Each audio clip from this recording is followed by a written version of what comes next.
que una ministra como usted, un ministro, tenga que lidiar con dos ámbitos tan complejos? Sigo destacando que eso es una medida muy difícil que no va a contraer.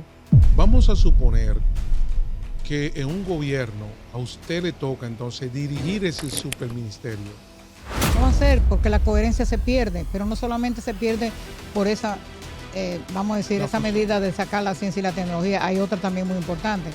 Nosotros iniciamos, como el sistema es para regular precisamente el sistema de educación superior, en el 2008 iniciamos otro programa, un programa sobre evaluación quinquenal. Que lo desaparezcan, a cualquiera le duele. Claro que sí. Desgraciadamente, yo no sé quién aconsejó al señor presidente de la República. Una barbaridad. Sobre esa barbaridad, porque es una barbaridad. Mire, doña Ligia, yo tengo una pregunta ya para que cerremos, porque ya nos hemos extendido mucho.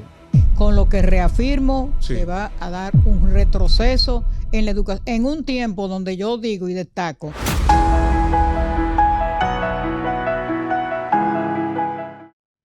Bien, señores, estamos aquí en un episodio más de su podcast Mesa Redonda RD, un servidor Raúl Hernández, mi compañero José Manuel Mesa se encuentra fuera del país.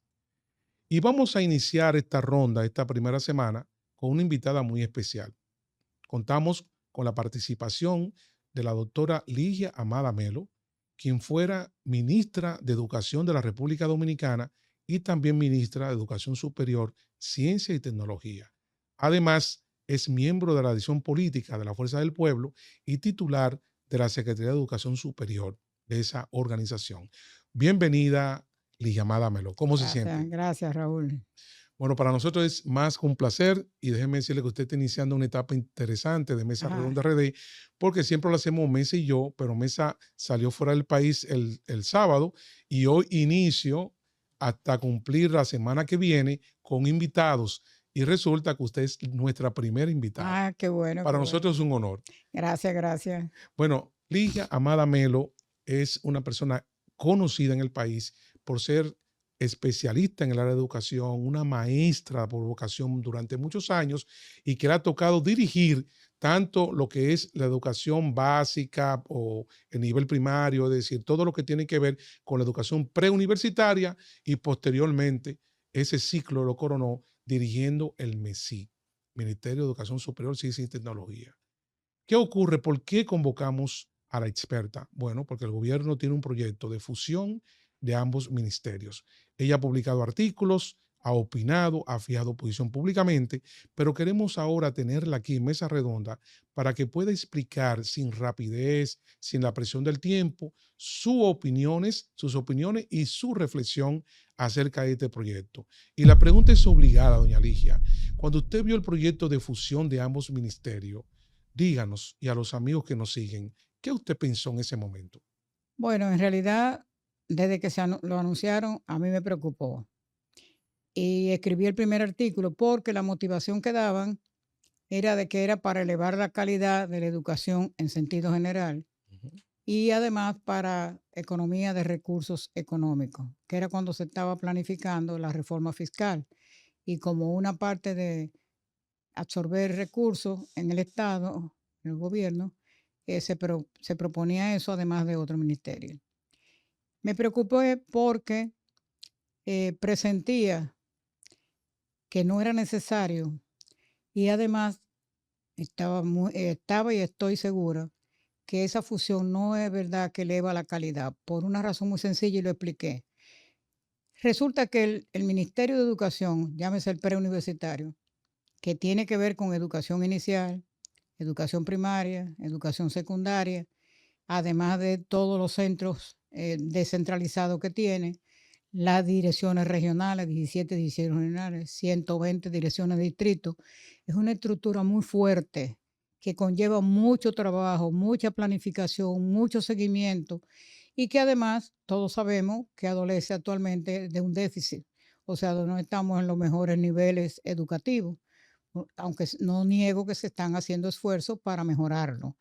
Pero los déficits son tan grandes y de tanto tiempo y son tan agudos que indudablemente los esfuerzos no van a tener la repercusión a un corto plazo. Eso requiere de un largo plazo, de mucho esfuerzo, mucha dedicación, muchos recursos. Entonces, Si el MINER tiene esa prioridad de fortalecerse, de aumentar para salir precisamente del déficit en que estamos, donde nuestros niños indudablemente hasta sexto curso no comprenden lo que leen, donde ahora se hizo un estudio y un 25% de los jóvenes de educación secundaria desertan, donde tenemos muchos estudiantes en sobredad y donde sabemos que no hay verdaderamente, porque los resultados tanto de PISA como de las otras investigaciones, incluyendo la, vamos a decir, la natural, o sea, la que se hace, la de educación que se hace al final de bachillerato, las pruebas nacionales, que te demuestran que no están resultando los aprendizajes verdaderamente que se tienen previstos, no se están logrando. Entonces, ante un cúmulo de tanto déficit, de tanta demanda que el mundo está haciendo hoy y que incluso el MINER está interesado en también iniciar la enseñanza de una lengua extranjera, lo cual veo muy bien, ya lo hicimos en el nivel superior y es correcto porque en estos tiempos se demanda.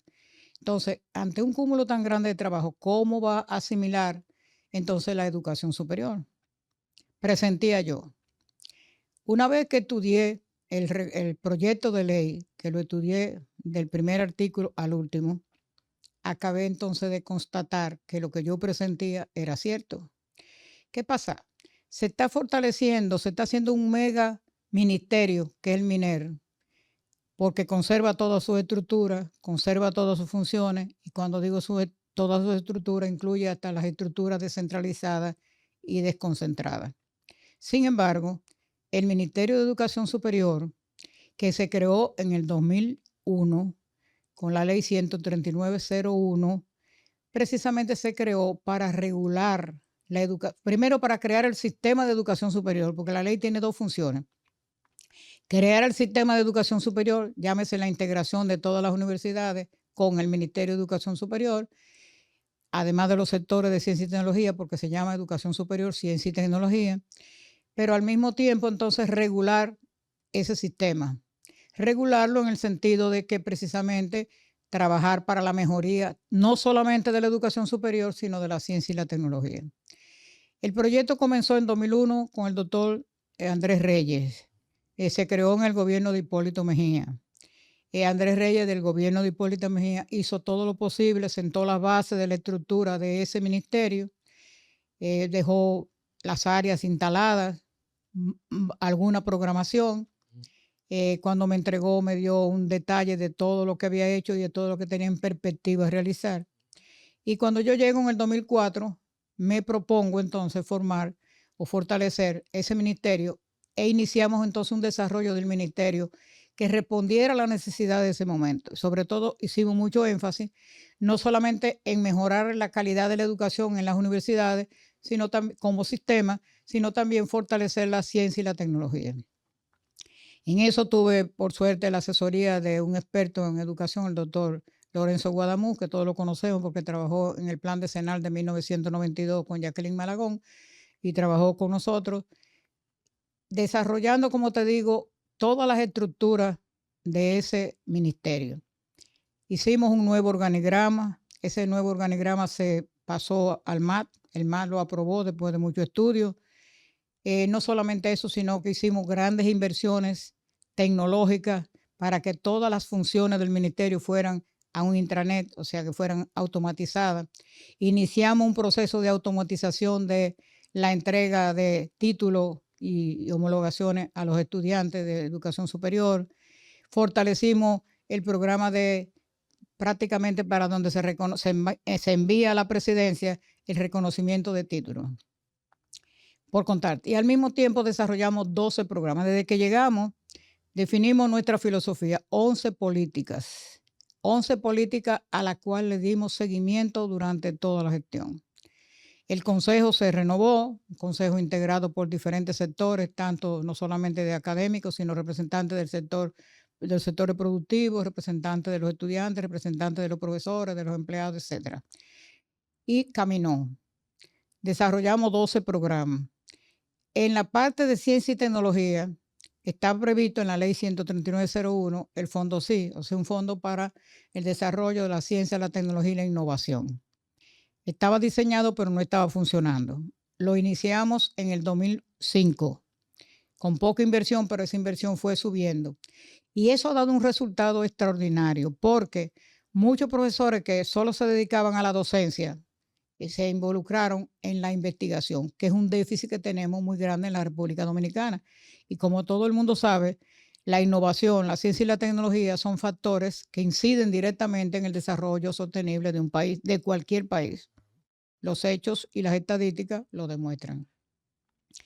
Hasta el punto de desarrollar ese programa, que en el 2005, cuando iniciamos, la inversión en I+D representaba un 0.003 milésima, cuando en América Latina el promedio era 0.5.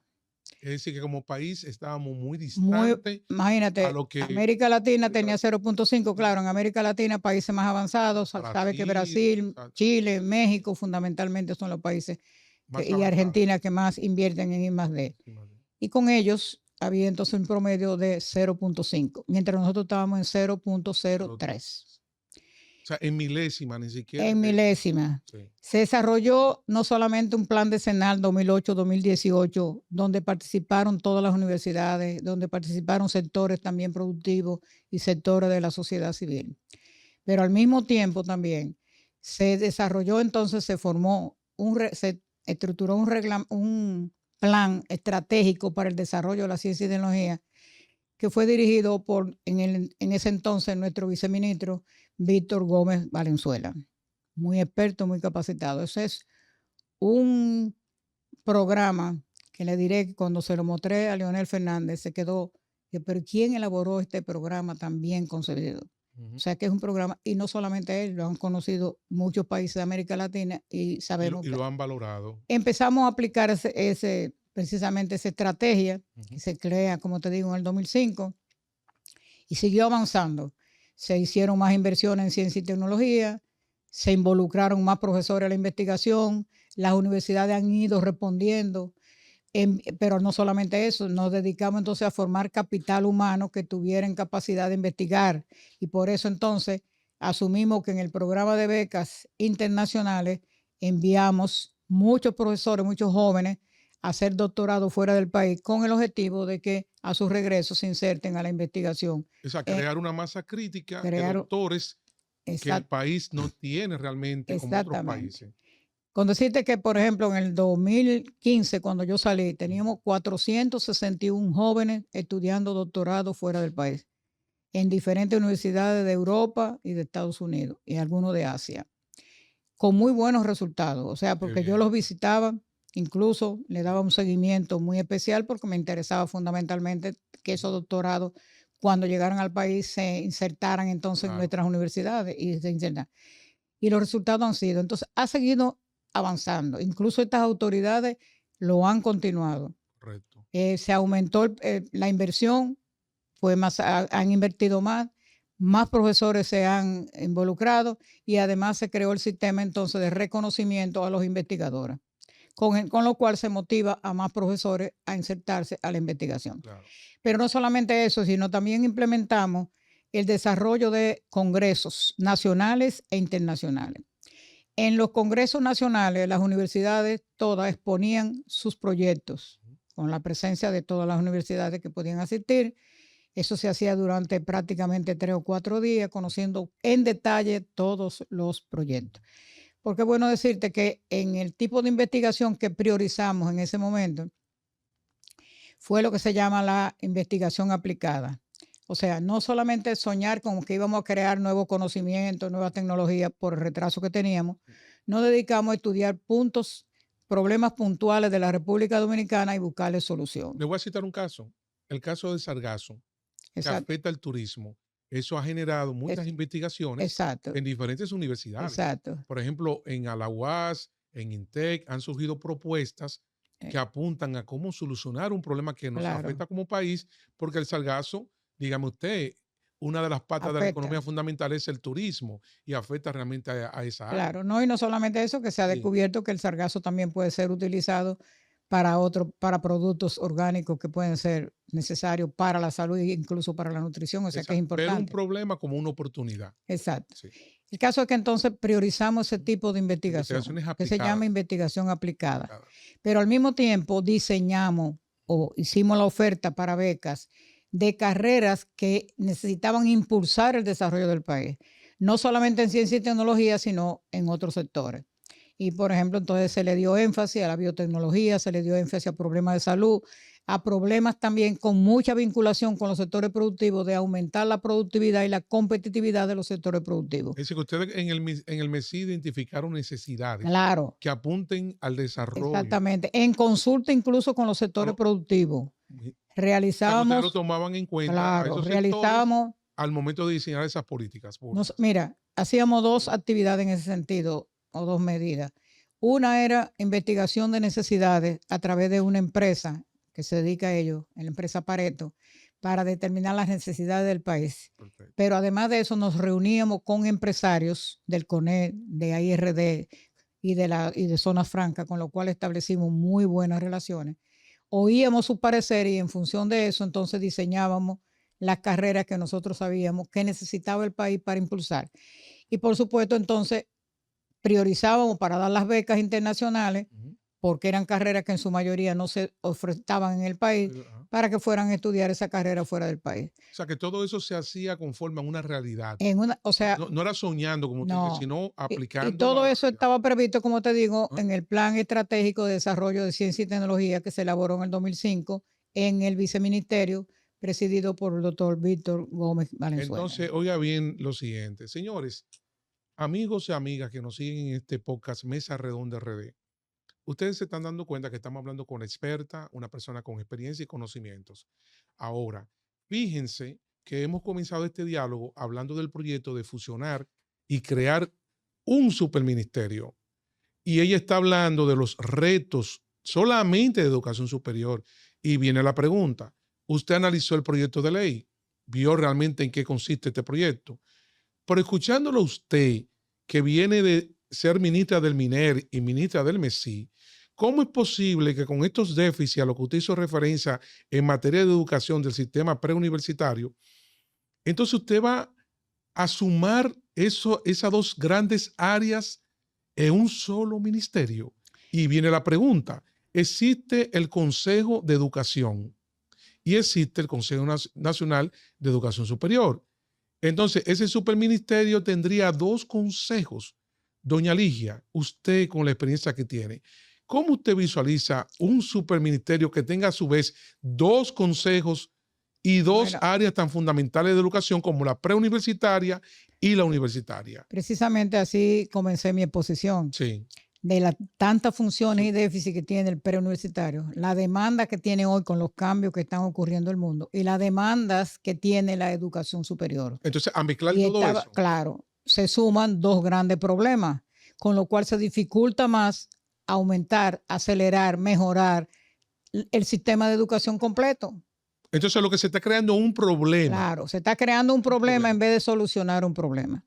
Y fíjate que empecé con ciencia y Sí. tecnología y voy a continuar con lo Sí, otro. ajá. Por los progresos que ha tenido, porque ¿qué prevé o qué es lo que está concebido en el proyecto de ley? Ujú. Que ahora la ciencia y la tecnología no van a funcionar dentro del ministerio, sino una estructura descentralizada y autónoma.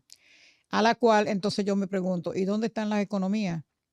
Porque si se decía que una de las motivaciones era la economía de recursos, ¿a dónde está la economía? Porque eso va a requerir local, técnicos Recursos. y asignación presupuestaria. Claro, están creando dos entidades. Esa es una, después me voy a referir a las Ujú. otras. Entonces, no solamente eso, sino que también, Ujú. por mi experiencia, constaté que cuando tú desarrollas los programas de ciencia y tecnología en coordinación con la de educación superior, el rendimiento es más rápido, es más armónico, es más coherente. ¿Por qué? Fíjate que te dije que nos preocupamos en formar capital humano. Eso está en un programa de becas internacionales que corresponde a educación superior. Con eso estamos enriqueciendo la ciencia y la tecnología. Pero también creamos un programa que se llama Universidad Empresa, donde era que el ministerio tuviera una vinculación continua con los sectores productivos, que como te digo, nos dieron muy buena acogida, respondieron muy bien y desarrollábamos actividades en conjunto. Qué bien. Te estaba diciendo también de Ujú. que creamos los programas, los congresos nacionales Nacionales e y internacionales. congreso internacional. Y el congreso internacional era, como su nombre lo indica, con expertos internacionales. Incluso vinieron algunos premios Nobel de algunos países, donde precisamente enriquecíamos entonces el saber, vamos a decir, de nuestros queridos profesores e investigadores, conociendo entonces proyectos que se desarrollaban. Y también iniciamos un proceso de realizar proyectos científicos en coordinación con universidades internacionales, lo que llamamos en consorcio, o sea, proyectos que fueran comunes a países de América Latina, comunes. Entonces desarrollábamos un consorcio y en eso se desarrollaba entonces una investigación que pretendía resolver los problemas tanto para ese país como para el nuestro, y eso dio también muy buenos resultados. Entonces, ¿qué es lo que quiero destacar? Ha habido un éxito, ha habido un progreso. No creo que con una instancia descentralizada va a desarrollarse, porque van a perder la oportunidad de trabajar más en coordinación con la educación superior. Además de que contradice el origen que el gobierno esgrimió para crear la fusión de los dos ministerios, una de ellas que era economía de recursos. Mire, No hay entonces yo recursos. tengo una pregunta.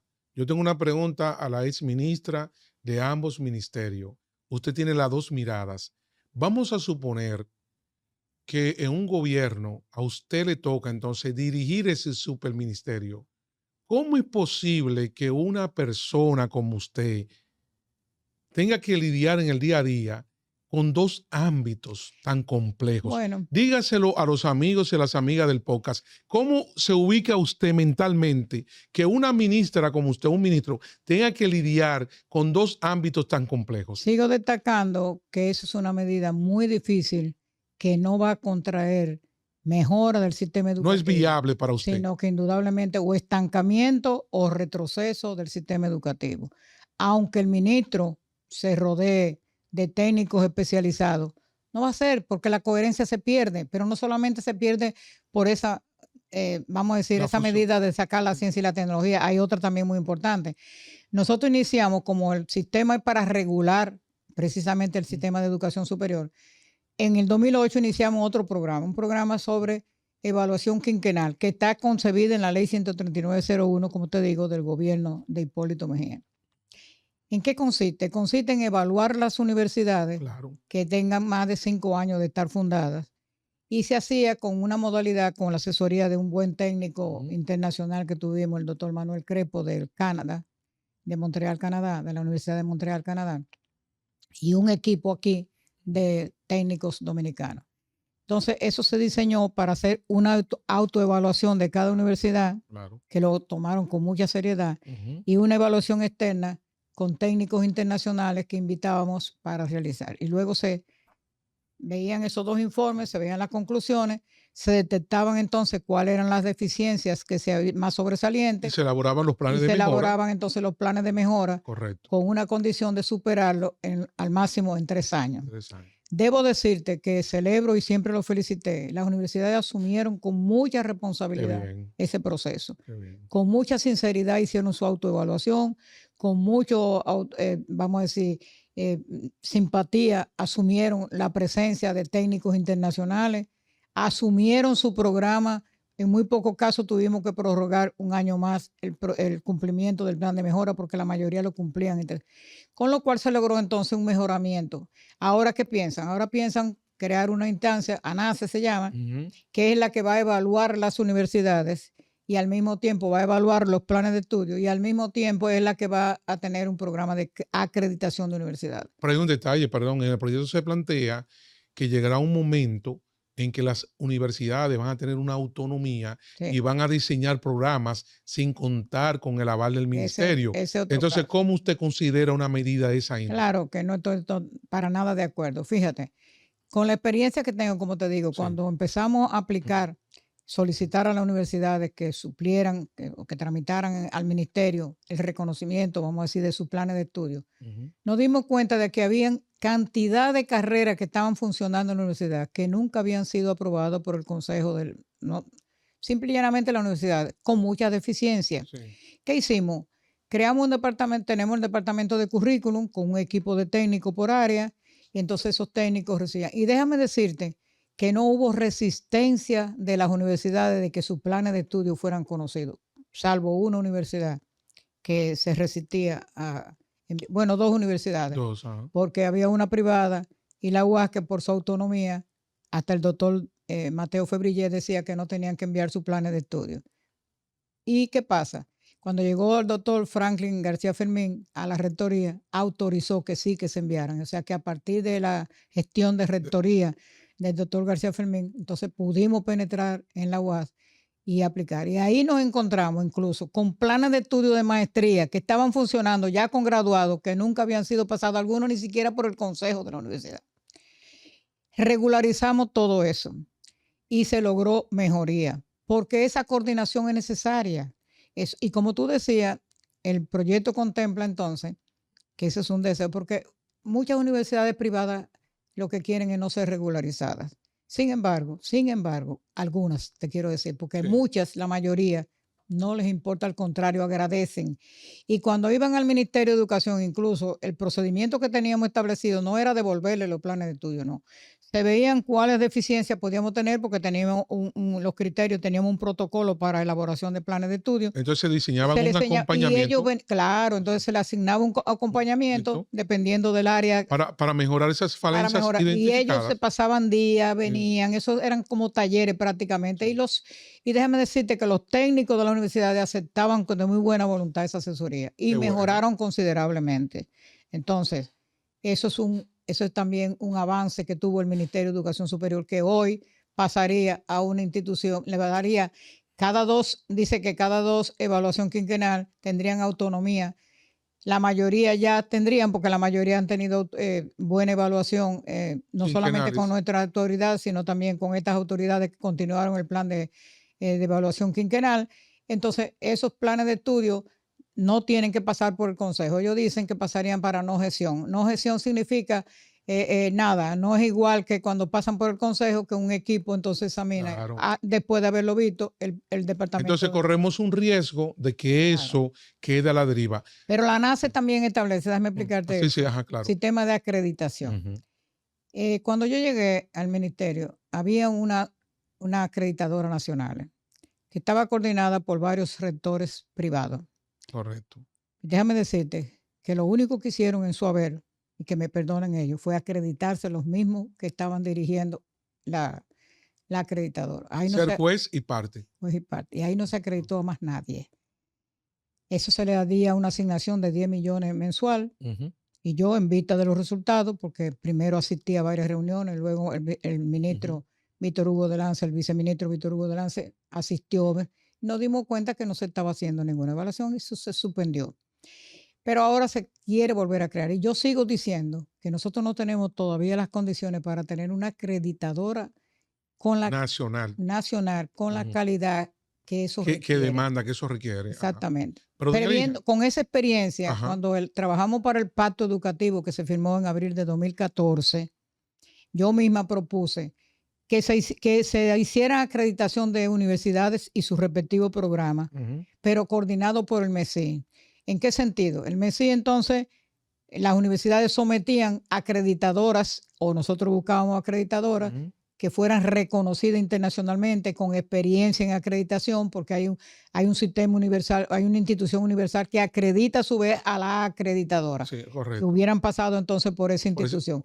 Entonces, se hacía la acreditación y lo coordinaba, pero ahora no está concebido así. Ahora está concebido que esa institución ANACE es la que va a crear con técnicos nacionales y algunos internacionales, o con algunas internacionales van a hacer la acreditación. Y yo digo que no hay. Ese es otro retroceso que va a tener la educación superior. Pues yo tengo entonces ahora otra pregunta. En esta conversación usted ha hecho referencia en dos momentos a dos viceministros, hasta lo ha mencionado por su nombre.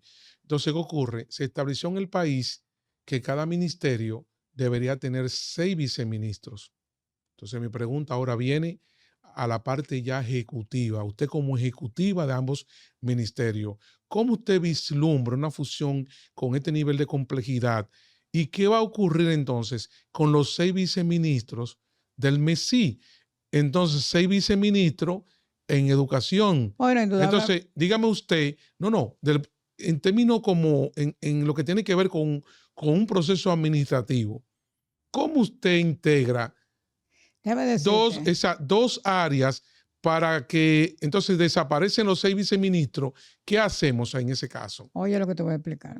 En el proyecto de Sí. ley que van a someter al Congreso, no figura que que el Ministerio de Educación Superior tenga viceministerio.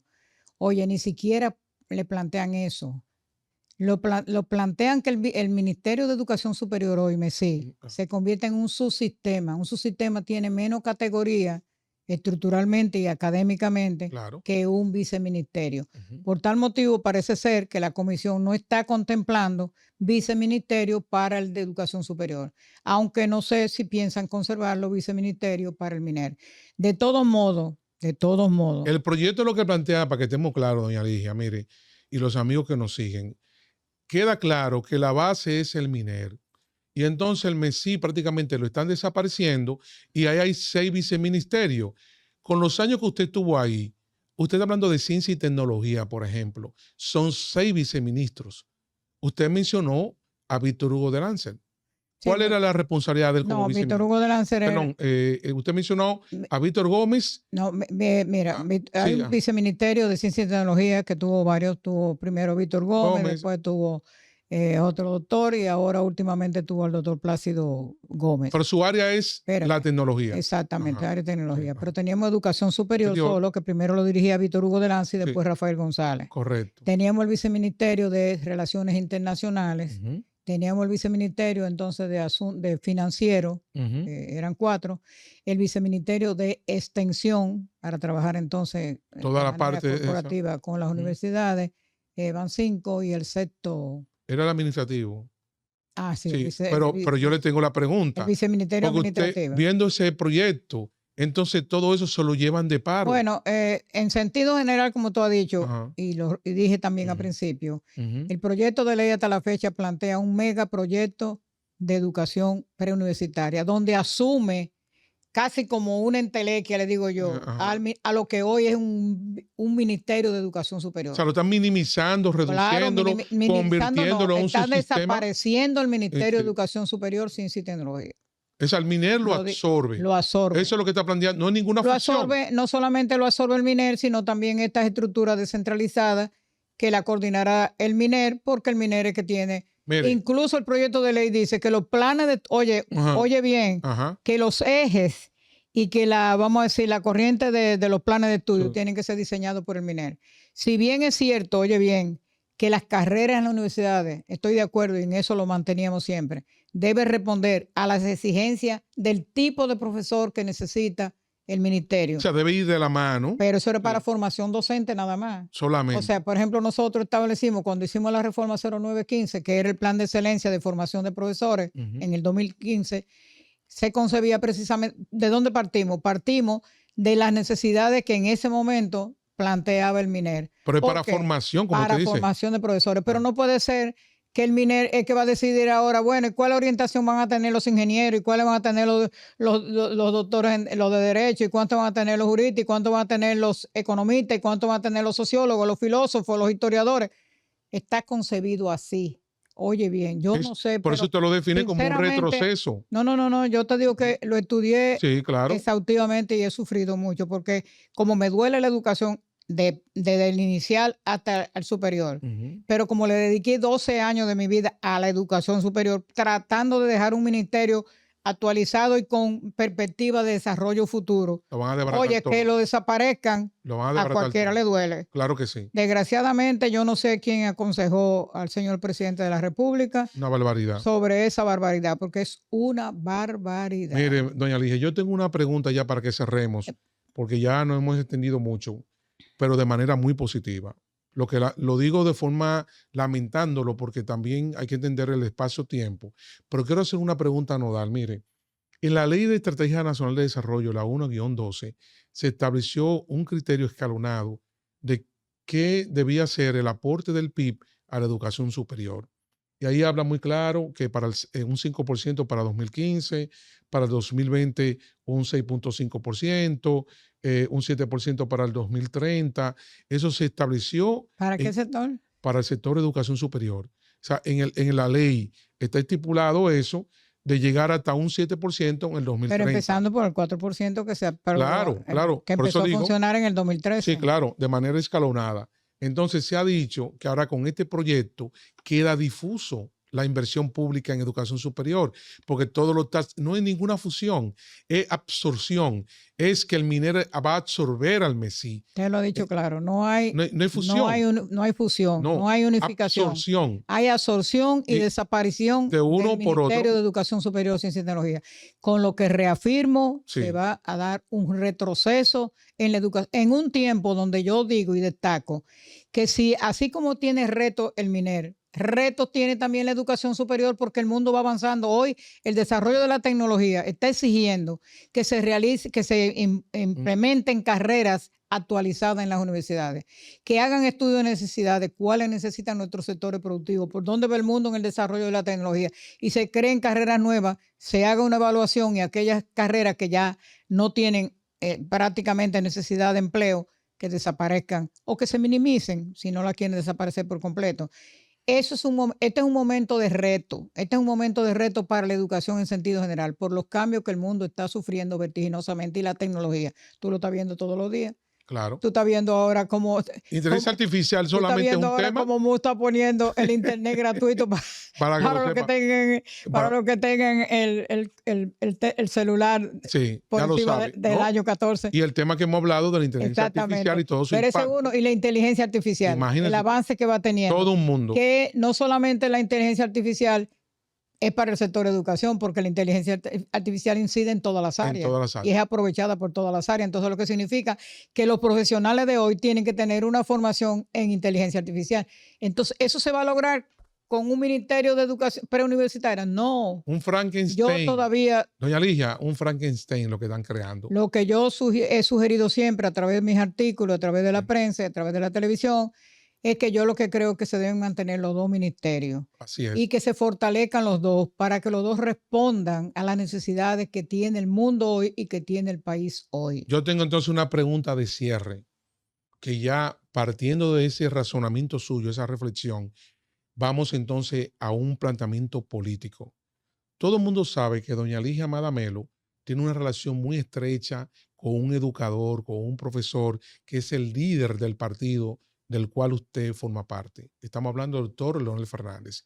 Entonces, ante una situación como esta, ¿qué usted se plantea para cerrar acá con Leonel Fernández discutiendo este tema? No, ¿Cuál es su valoración? Yo le he discutido con él. ¿Cuál ha sido para que usted cierre ahora? Su valoración coincide con la mía, que no procede en la unificación. Él incluso lo externó. No, pero yo digo en conversaciones de usted con él, en conversaciones analizamos el problema y él coincide con mi posición. No está de acuerdo con la unificación, pero aparte de eso, él lo hizo público a través de los programas que hace 15 días semanal, donde un periodista le preguntó y precisamente él contestó que no estaba para nada de acuerdo, que estaba de acuerdo en que se mantuvieran los dos ministerios. O sea, que él coincide con la posición que hemos Correcto. discutido. Entonces, ¿cuál es el próximo paso? Cuando eso llegue al Congreso, que se vaya a discutir, ¿usted estaría en condiciones de que la Fuerza del Pueblo le pida vistas públicas al Congreso? ¿Usted estaría ir para orientar a los legisladores? Estoy en la mejor posición de orientar a nuestros legisladores, tanto en el Senado, la Comisión de Educación del Senado. ¿Usted está dispuesta a asistir a una vista pública? Es parte de mi obligación. Bueno, muy bien. Pues mire, doña Ligia, muchísimas gracias. Sabemos que dentro de su apretada agenda, el hecho de que no haya concedido el privilegio de contar con usted, se lo agradecemos muchísimo. Yo estoy consciente que los amigos de Mesa Redonda han disfrutado hoy realmente de un manjar. Estamos hablando con Ligia Amada Melo aquí, concluyendo este episodio, y ella es una experta, ustedes lo han visto, una experta en educación, una maestra por vocación. Solo hay que ver la caligrafía de doña Ligia, cómo escribe doña Ligia, porque aprendió realmente con una buena educadora que ella recuerda en sus años de infancia. Señores, hasta otra oportunidad aquí en Mesa Redonda RD, un servidor Raúl Hernández, y será entonces para otro momento. Muchísimas gracias. Gracias, Raúl. Muchas gracias a todos los oyentes.